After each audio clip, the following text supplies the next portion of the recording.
In this video, I'm going to teach you how to connect Samsung Keyboard 30500 to iPad. It's a very easy process, so make sure to follow along.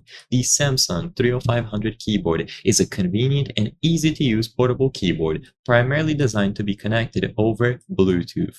You can connect it to 3 devices simultaneously and freely swap between them when you need to use your keyboard on a specific one.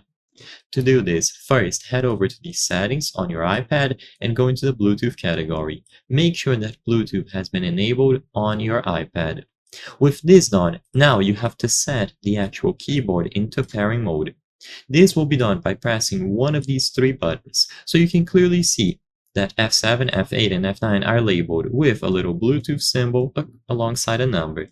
So you can assign one device to each of these keys. For example, you could have your iPad set as the first device, a laptop as the second one, then something else as the third, and so on. So press and hold down on one of these keys. If you have never used the keyboard before, I recommend just using the first profile available here.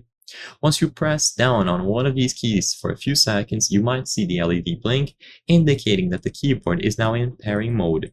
Now, if you look under the list of other available devices from your iPad, you should be able to see the Samsung 30500 listed.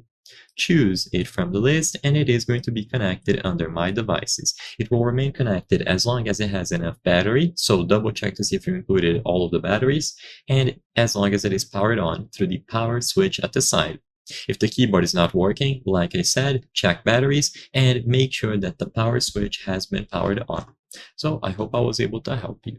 If this video helped you, consider subscribing. As you can see, according to our channel metrics, 83% of the people watching our videos are not subscribed.